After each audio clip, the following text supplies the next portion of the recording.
My name is Jessica Uitvlugt, and I have a couple of things to tell you about real quick. First, I have a question. How many of you really like putting up Christmas decorations, but you really don't like taking down Christmas decorations? Anybody really like the putting up, taking down though? Yeah. Have I got the job for you?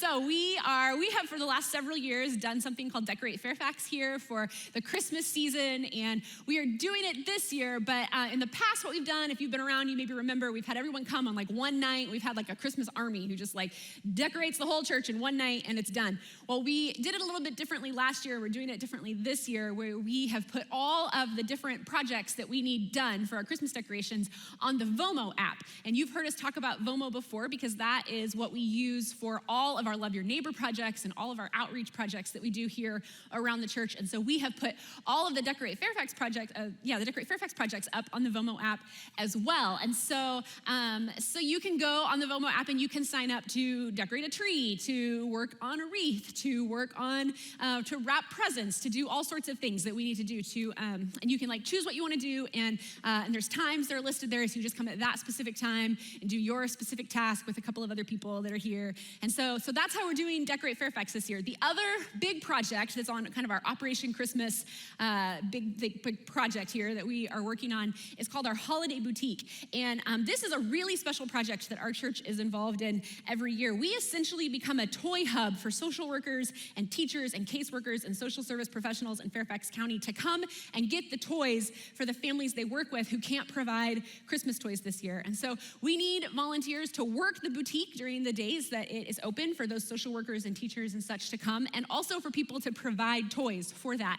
And so if that's something that you maybe are interested in, then you can also find the Holiday Boutique and all of the service opportunities related to that in the Vomo app. Now, maybe you're sitting there and you're like, Jess, you keep talking about this Vomo app thing, and I keep hearing about this Vomo app thing, but I don't actually understand the Vomo app. Or maybe you've like tried to get on the Vomo app and you got a little stuck, because that happened to me this week when I was trying to make sure that I understood. So we have a little video tutorial to show you, because we launched Vomo back during COVID. So like some of you weren't even part of our church back when we first put this together. So it is an app that you can use on your phone, and or you can do it on your desktop. But if you download the app and you don't have an account, you've never done this before, then it's gonna take you to that home screen where you're gonna say join an organization. And when you click on join an organization, then it asks you for the invitation code. And the invitation code is just Fairfax, right? Pretty easy to remember. You just type in Fairfax. Then it's gonna ask you to fill in some information about yourself, set up an account, all of that.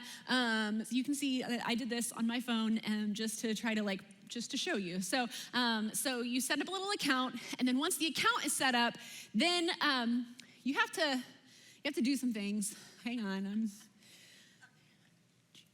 Yep, there's the phone number. That is not my birthday.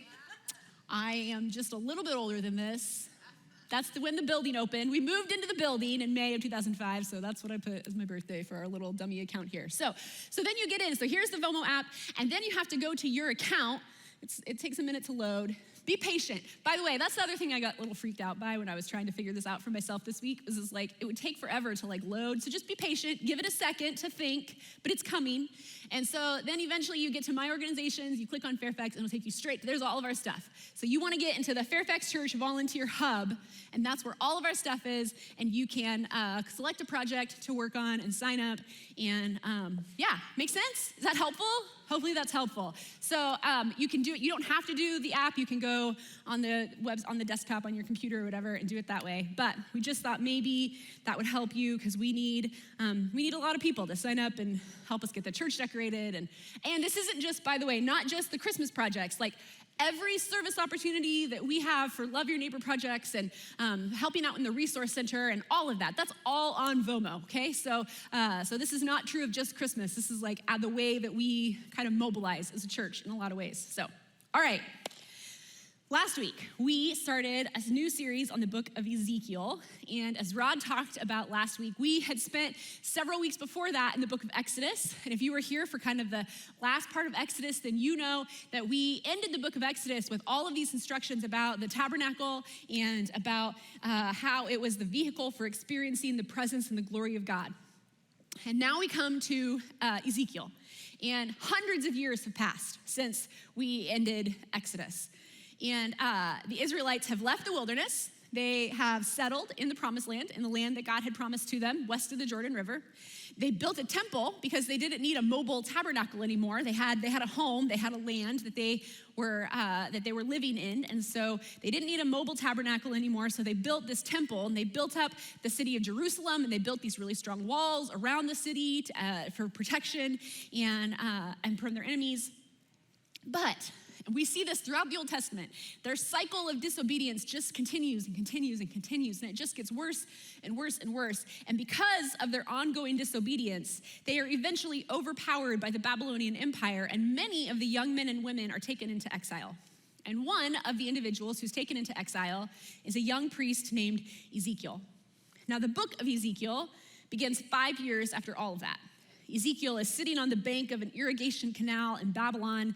He's near his refugee camp, and it's his 30th birthday. And that is a big deal because his 30th birthday is when he would have been installed as a temple priest back in Jerusalem had the whole world not fallen apart right before his eyes, right? And so he's on this very important day that was supposed to be one of the most important days of his life. Instead, he's sitting by this irrigation canal in a foreign land as an exile, feeling, I can only imagine, heartbroken, extraordinarily confused, and probably in a bit of an identity crisis.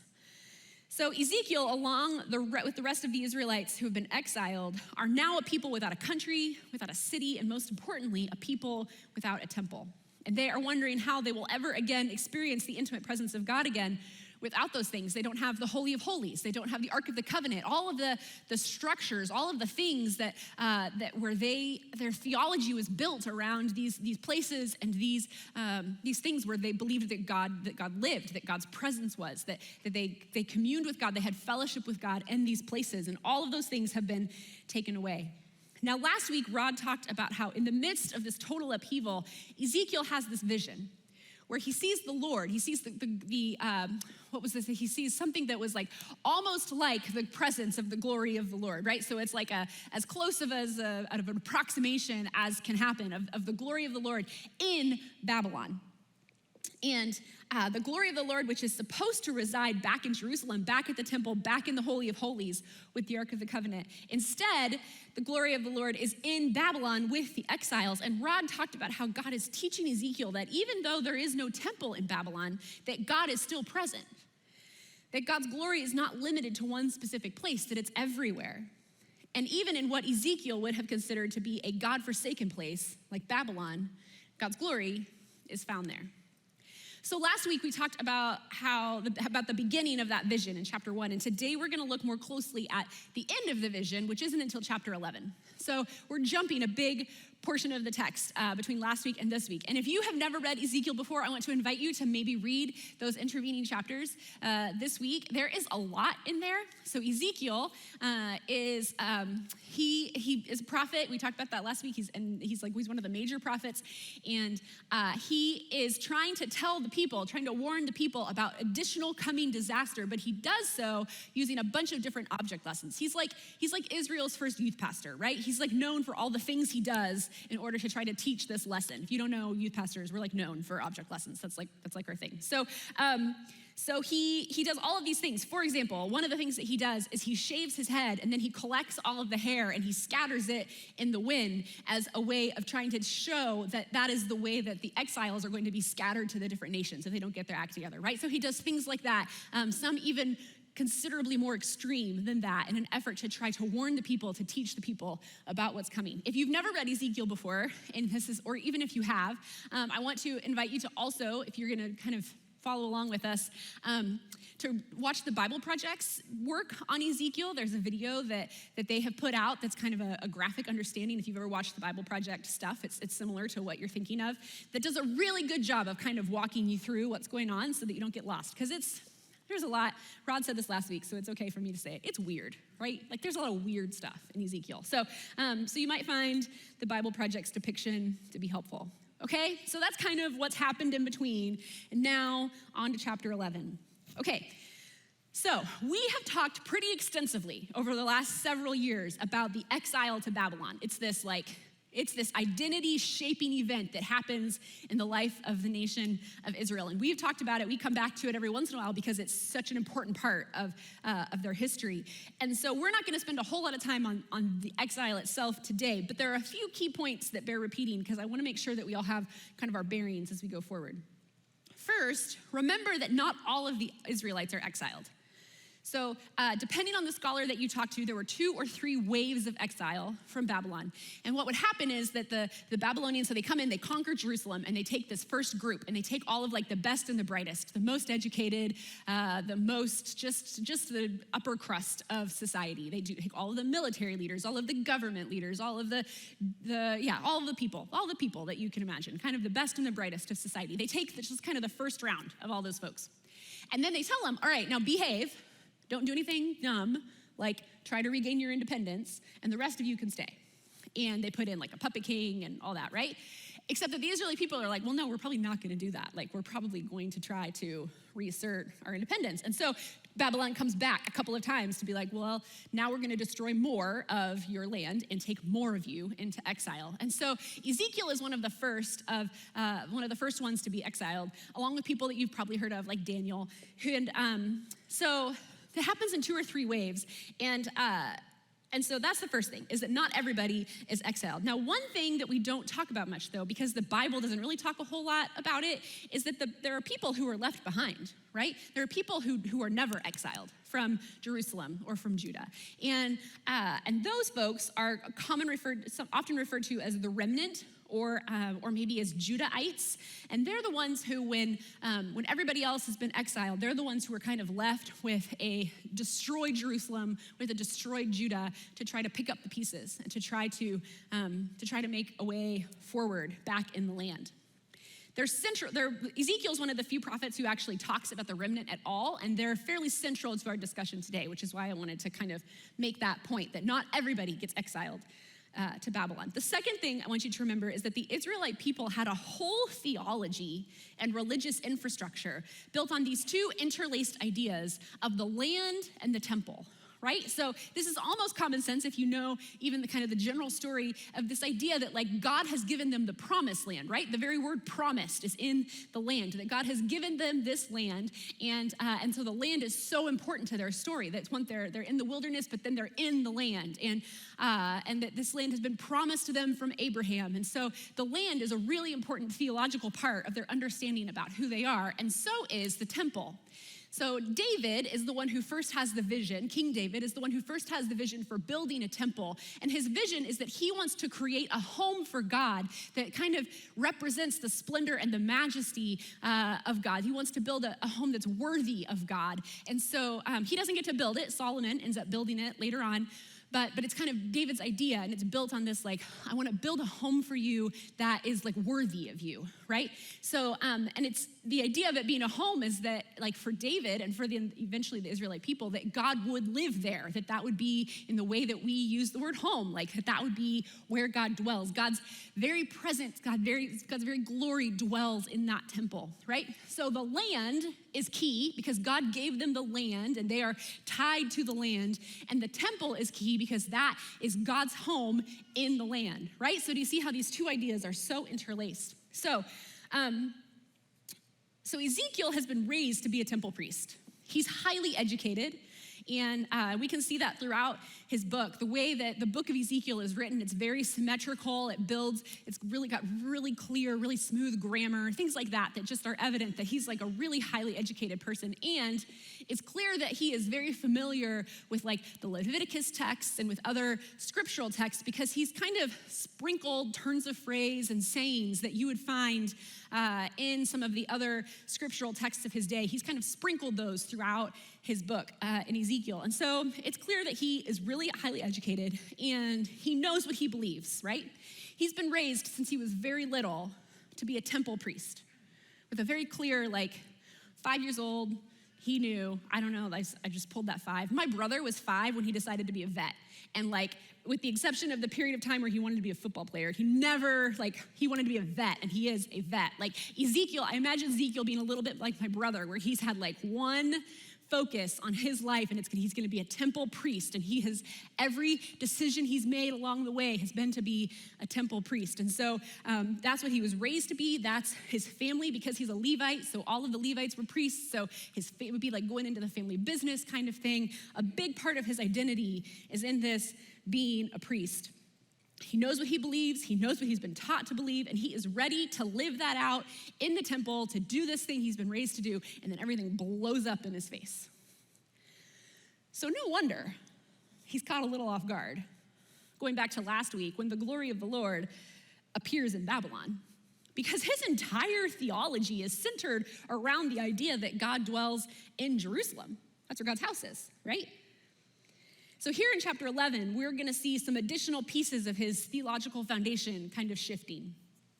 So the first 12 verses of chapter 11, they're a little bit of a vision within a vision, and they speak about these 25 men who are still in Jerusalem. They're part of the remnant, and about really how truly awful they are. Like, they're guilty of all the crimes, like all the sins they've done, namely mass murder. God says that they have murdered. The corpses are building up in the streets because of how many people these 25 people have murdered. And then also of mindlessly conforming to the standards of the nations surrounding them and being careless with God's laws. So God is telling Ezekiel about these 25 guys and about how they're all gonna be removed from the land and that they're all in really big trouble. And then as God's telling Ezekiel about these guys, one of them just falls down dead. And Ezekiel is like, whoa. Is this your plan, God? Are you just gonna kill everybody? Like, is that the direction that we're going here? And God is like, well, hang on a second. And this is where we're gonna start reading in verse 15. Human one. By the way, I don't think I ever want God to call me human one. I feel like that's like the God equivalent of like, I don't know what is the God equivalent of, but I don't think I ever want God to call me human one. Okay, when the people living in Jerusalem said, they've gone far from the Lord, and we've been given the land as an inheritance, they were talking about your family, your nearest relatives, the whole house of Israel, all of it. Okay, so here's what's happened. This is one of those examples of how there is truly nothing new under the sun. So the remnant is back in Jerusalem, and from their perspective, the land being central to their theology and that God has given them the land, the exiles are the ones who were taken from the land, and they're the ones who are still on the land. So as far as they can tell, the exiles are the ones who are sinful, the ones who disobeyed God, the ones who God has turned God's back against. And the remnant, the ones who are still on the land, they're the ones who have been faithful to God. God is on their side. God is with them and against the exiles. And hopefully, I'm not stepping on Rod's toes with something he's gonna talk about later in this series, but we find out later that the exiles have formulated basically the same narrative about the remnant. That they're pretty sure that because they've been exiled and had to go through the exile and had their world turned upside down and had to go through this, that God must be on their side and therefore must be against the remnant. And it just is fascinating to me that like, there's nothing new under the sun, right? Like we all do this where we assume that God's on our side and we other somebody else so that we can say that God's not on their side. And so that's what's happening here. When the reality is, and Ezekiel's pretty clear about this, they're all guilty. No one has gotten this right. The reason the whole nation is in this mess is because they all screwed up. So spending a bunch of time pointing fingers about who did it worse, they were all unfaithful to God. God says, the land doesn't really have anything to do with this. You were all unfaithful to me. That is the issue. And also, God doesn't choose sides, so just stop it with that. But listen to what God says next in verse 16.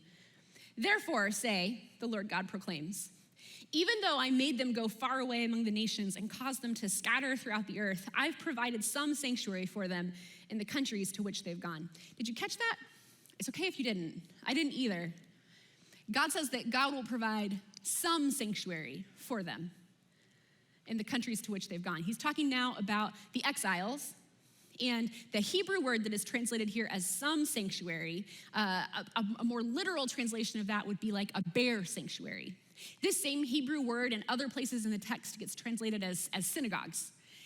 But synagogues hadn't happened yet in Ezekiel, so that doesn't make sense for a translation here. But the idea is that what God says is that even in exile, even the absence of a temple and the sacrifices and the festivals that accompany it, that God will personally provide a continuing closeness to Israel.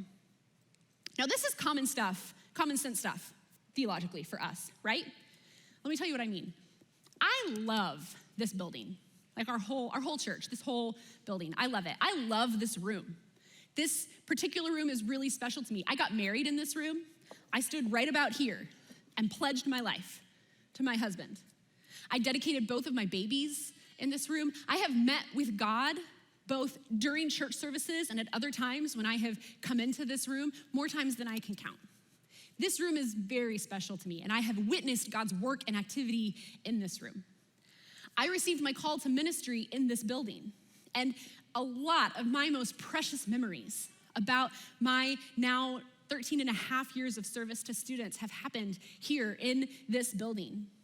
And yet, I know God doesn't just work in this room or in this building. And you know that too. We don't just experience the presence of God. We don't just experience the work and activity of God when we are here in this room or in this building. And if we weren't 100% sure of it before, we got real sure about it in March of 2020 when none of us were worshiping in this room or in this building. And we were forced to spend time on maybe your living room couch or maybe in your pajamas, still in bed or wherever, watching the service on a television screen. And so you hopefully experienced the presence of God in that experience as well, there in your house, that no matter where we are and no matter what's going on, that we can experience the presence of God. That's pretty standard theological understanding for us, that God's work in the world, God's presence, is not contained or limited to a building. That was not standard theological understanding for Ezekiel. God is kind of blowing his mind right now. What's fascinating to me is how quickly we kind of move past it in the text, right? Like we don't spend a whole lot of time unpacking this idea here in Ezekiel chapter 11. And one of the things that I read about was just this idea of the trauma that the exiles have experienced of being forced from their home, being conquered, first of all, being forced from their home, in many cases taken away from their families. That certainly is the case with like Daniel. We know that he is taken with other young men his age, but taken away from his parents and the rest of his family. And so the trauma that they've experienced leads them to be looking for ways of making sense of that. And so they're looking for, after so much has been taken away from the exiles, they have to find new ways of understanding who God is and who they are in relation to God. And so this is one foundational shift that God is teaching them. God is saying, when everything else has been stripped away, I will personally be your place of worship. I will provide what you need most to worship. And by saying that the temple is no longer the only place that God will be, God is also teaching them that God will not be contained, that your theology will not restrict who I am or how I work, that I go where I want. Now, I want to say that the temple will eventually become the central place of worship for the people again. They're going to rebuild the temple. We read about it in Ezra and Nehemiah.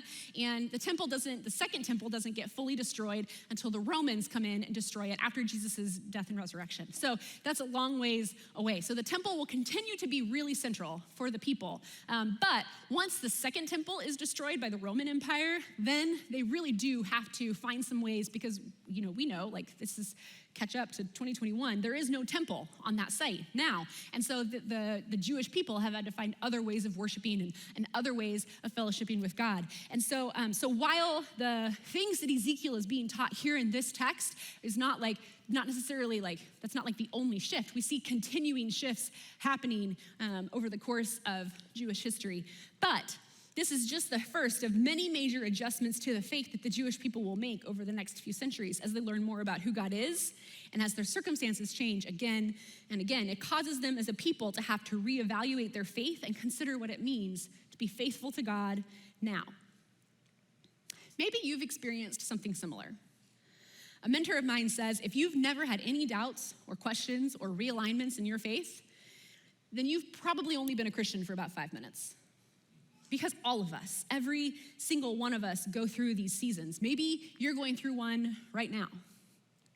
They can be really scary.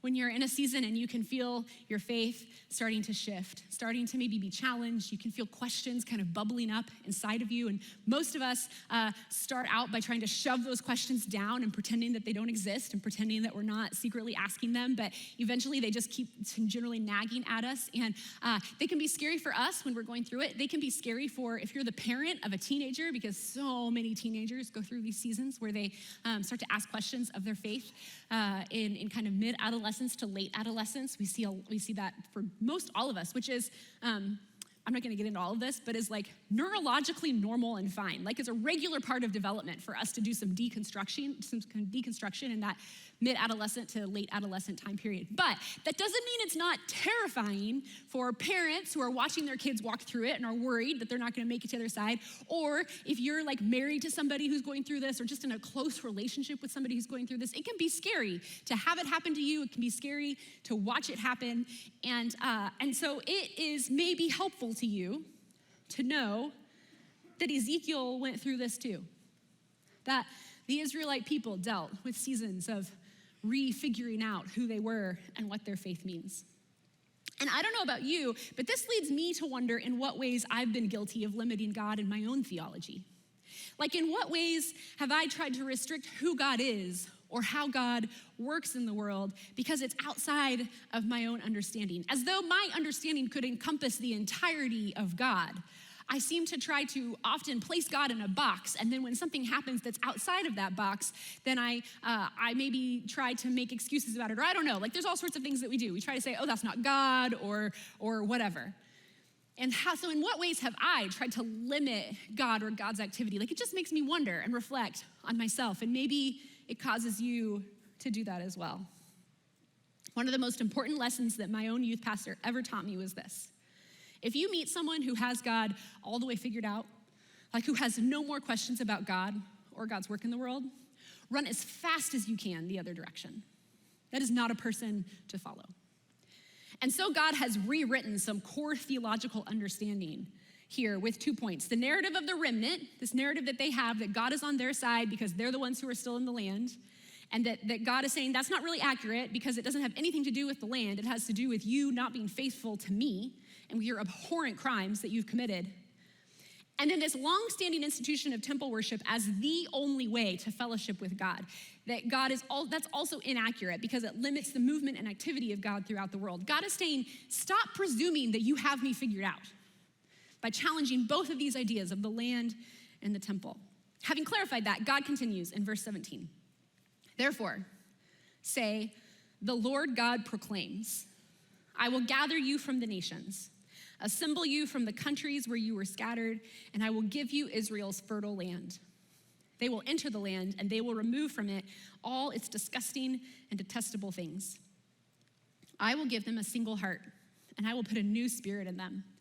I will remove the stony hearts from their bodies and give them hearts of flesh, so that they may follow my regulations and carefully observe my case laws. They will be my people, and I will be their God. As for those whose hearts continue to go after their disgusting and detestable things, I will hold them accountable for their ways. This is what the Lord God says. Therefore, God says, given all that I have said, I am going to gather you back from among the nations. I am going to reinstall you back into the land that I had promised. And we're going to experience the kind of close fellowship that we once had. But we have some work to do before that can happen. And God kind of lays out this vision to Ezekiel of what the future will be for the exiles. A vision that gives them hope that someday they will be back in their homeland and back in right relationship with their God. And it kind of breaks down into 3 different parts. The first is this: remove everything that doesn't belong. God says, when you get back, you're gonna see that it's a hot mess in there, right? Like Jerusalem is destroyed, and you have to clean it up. You need to get rid of all the idols. There are idols that the remnant has kind of adopted from the surrounding nations. There are idols that the Babylonians have left there for them to worship as part of their regime change. And then the exiles are certainly not innocent of adopting new idols and of worshiping anyone other than God. And so the exiles will bring idols home with them when they return to Israel. And God says, get rid of all of them. Get rid of all the idols. worship the one true God. Whether it's in a temple or in a bare sanctuary, whether it's in Babylon or Jerusalem, the rule is the same. Worship God alone. That's the rule. And it applies now and forever that we worship God alone. And then the second thing that is part of this is this, I will remove your heart of stone and give you a heart of flesh. God says, just because I am with you, and just because I'm gonna return you to your home, doesn't mean that you've got your act together, okay? There's a reason that you're in this mess in the first place. And ultimately, what needed to be removed was not just everything on the outside, was not just the idols and the pagan worship on the outside, but the heart on the inside. And only God can do that. The word there for heart, I'm sure you figured this out, but it does not refer to usually the physical organ inside our bodies, right? The Hebrew word for heart here is referring to the inner being. It's referring to the inner person, the mind, the understanding, the underlying attitudes of us as human beings. That's all kind of subsumed under this metaphorical term of heart. And then with regard to persons, the word that signifies the heart is the seat of a person's inner being. It's their guiding motivation. It's their moral conscience. It's their will. And so God is going to remove the stony, unconscious, immobile, and unresponsive hearts that the exiles have and replace them with hearts, with attitudes, with minds, with an inner being that is tender and yielding and responsive to God.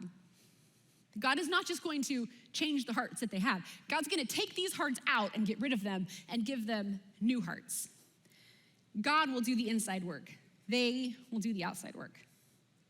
And then alongside parts 1 and parts 2 is this renewal of the Mosaic covenant from Exodus 6. I will be your God and you will be my people. God first made this commitment to Moses in chapter 6 of Exodus when God is initially talking about the promised land, and that he says, I will be your God and you will be my people. It's a covenant. It was a no strings attached, no preconditions, period. I will be your God and you will be my people. And the people broke their part of the covenant over and over and over and over again, but God never did. God stood ready to welcome them back into the covenant time and time again. But then Jerusalem fell, and then they were exiled. They were taken away from their homes. And from the perspective of the exiles, God had finally abandoned them. They were no longer God's people. But God says here, no, I've not abandoned you. I know it felt like it, and we have a lot of work to do. But the covenant between you and me, the covenant stands. I will be your God, and you will be my people. Even when you walk away, even when you try to limit or restrict who I am or how I am at work, even when you demonize others or try to get me to pick a side in your culture wars, even when you are confronted by challenges to your faith, you are my people when you believe all of it, and you are my people when you believe none of it. You are my people on your best days, and you are my people on your worst days. The covenant is not dependent on the first two pieces being fulfilled, okay? The covenant is not subsequent to parts 1 and parts 2. You don't have to clean up the outside and have God clean up the inside, and then God will be your God and you will be God's people. No, parts 1 and parts 2 are concurrent with part 3. They're all happening at the same time. Just because you need a new heart and just because you need to cast out idols in your life doesn't mean that God is not still your God and you are not still God's people. The three pieces are all concurrent with one another. The covenant just is. They don't have to return to the land, and God doesn't have to transform hearts in order for it to be true. It just is. You will be my people, and I will be your God.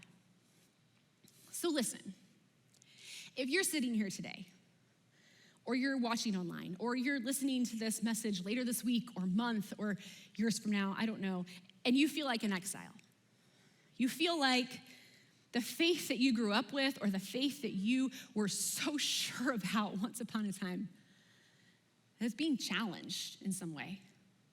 Maybe you learned something new and it's causing what feels like the very foundations beneath you to shift a little bit.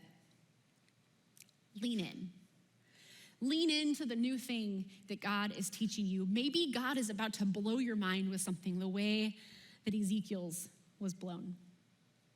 I tell my students all the time that God is not afraid of or offended by your hardest questions. In fact, God gave you that big brain, so use it.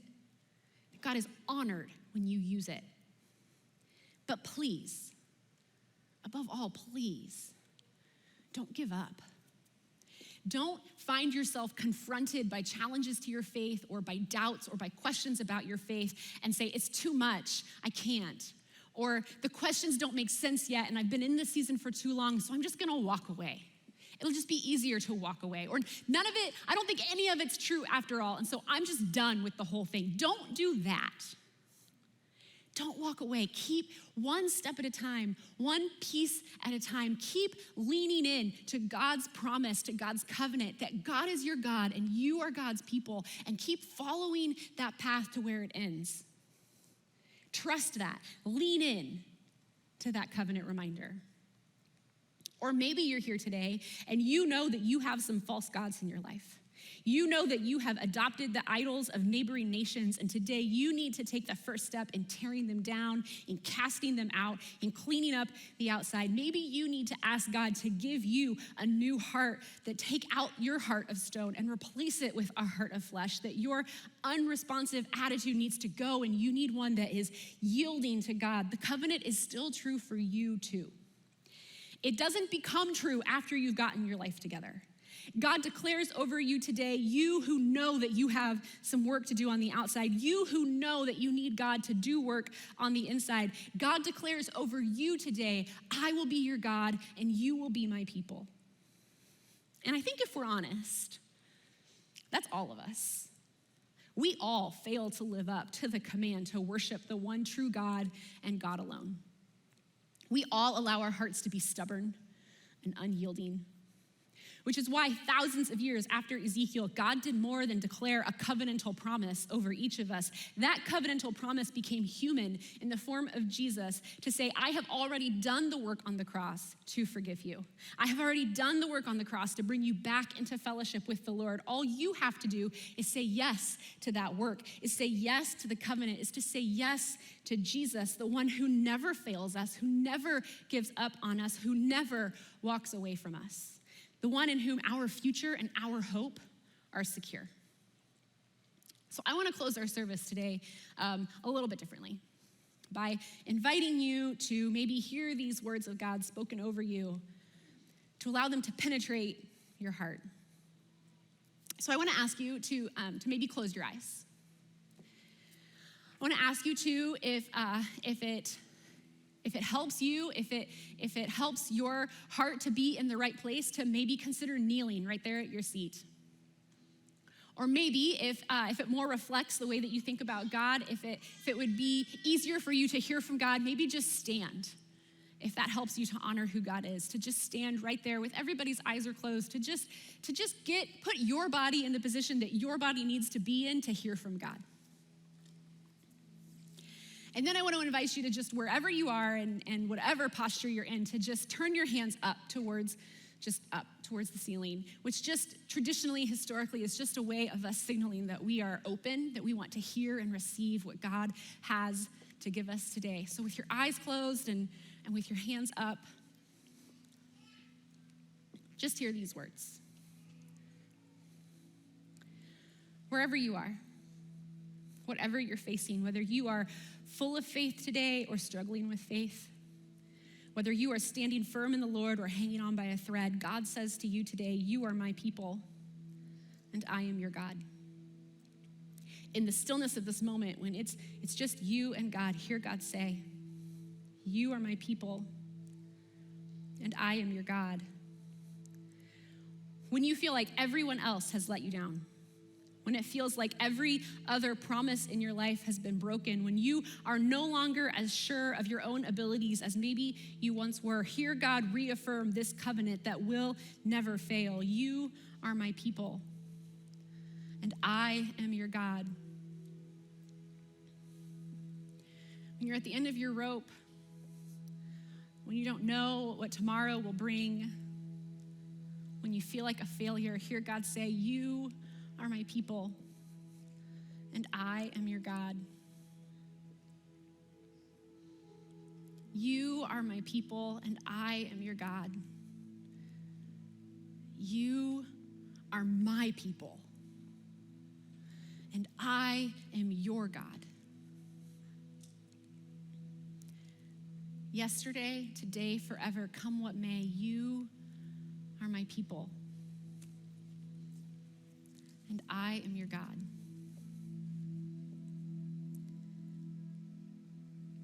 You are my people, and I am your God.